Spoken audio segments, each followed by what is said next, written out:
দেশে স্বাধীনতা লাভ কৰা সময়তে স্থাপন হোৱা এখন বিদ্যালয়, যিখন বিদ্যালয় এতিয়া ছাত্ৰ ছাত্ৰীৰ অভাৱৰ বাবে বন্ধ হোৱাৰ উপক্ৰম হৈছে। আৰু এই মুহূৰ্তত মই কলিয়াবৰ ৰসৰাম বৰা প্ৰাথমিক বিদ্যালয়ত উপস্থিত আছো আৰু বিদ্যালয়খনত মাত্ৰ 8জন ছাত্ৰ ছাত্ৰীয়ে বিদ্যালয়খন চলি আছে আৰু যাৰ ফলস্বৰূপে কিন্তু এতিয়া বিদ্যালয়খন বন্ধ হোৱাৰ উপক্ৰম ঘটিছে। আৰু ইতিমধ্যে যি শিক্ষা বিভাগৰ নিৰ্দেশ, সেই নিৰ্দেশ অনুসৰি 30জনকৈ কম ছাত্ৰ ছাত্ৰী থকা বিদ্যালয়সমূহ বন্ধ হৈ পেলাই অন্য বিদ্যালয়ৰ লগত একত্ৰিতকৰণ কৰা হ'ব।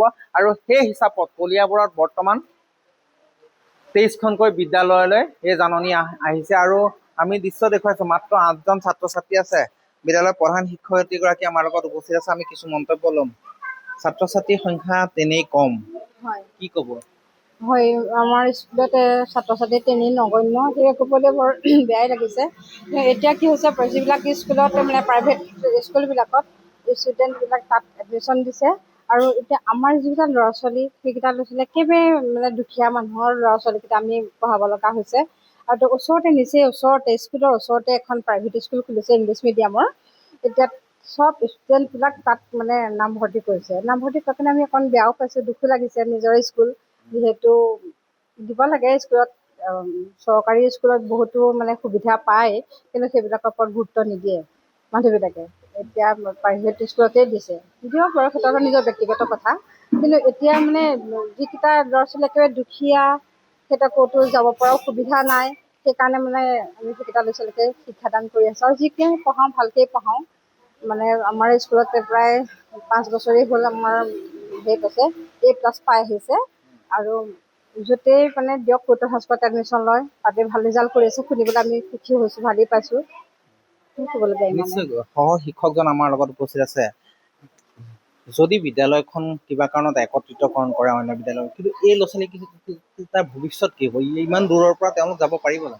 হয়, আপুনি এটা অতি সুন্দৰ প্ৰশ্নৰ উপস্থাপন কৰিছে। আমাৰ যিখন শিক্ষাৰ যিখন আইন আছে, তাত এটা কথা সন্নিৱিষ্ট আছে, মই যিমান দূৰ জানো, যে ছাত্ৰ ছাত্ৰীসকলক 1 কিলোমিটাৰৰ ব্যৱধানত বিদ্যালয় প্ৰতিষ্ঠা কৰা হয়। যি ধৰক 1948 চনত আমাৰ স্বৰ্গীয় ৰসৰাম বৰা প্ৰাথমিক বিদ্যালয় হ'ল, ঠিক সেইদৰে 9 সত্ৰ হ'ল।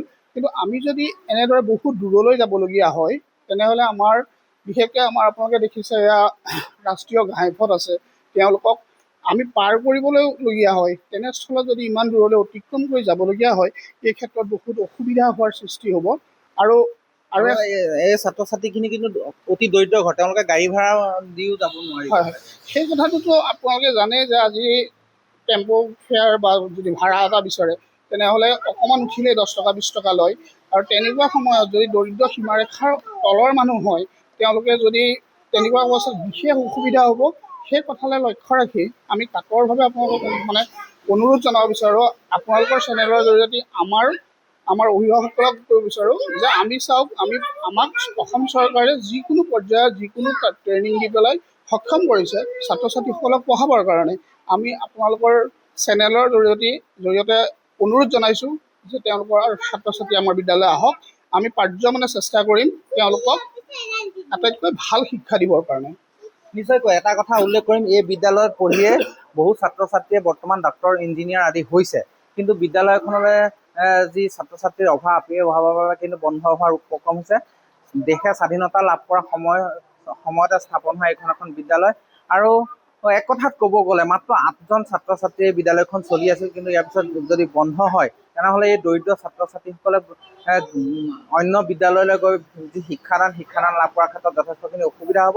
সেয়ে শিক্ষকসকলে বা স্থানীয় অভিভাৱকসকলেও এটা কথাই অনুৰোধ কৰিছে, যাতে বিদ্যালয়খন থাকে আৰু অভিভাৱকসকলে এই বিদ্যালয়খনত যাতে তেওঁলোকৰ যি সন্তান, সেই সন্তানক নামভৰ্তি কৰে, তাকে এতিয়া অনুৰোধ কৰা দেখিবলৈ পোৱা গৈছে।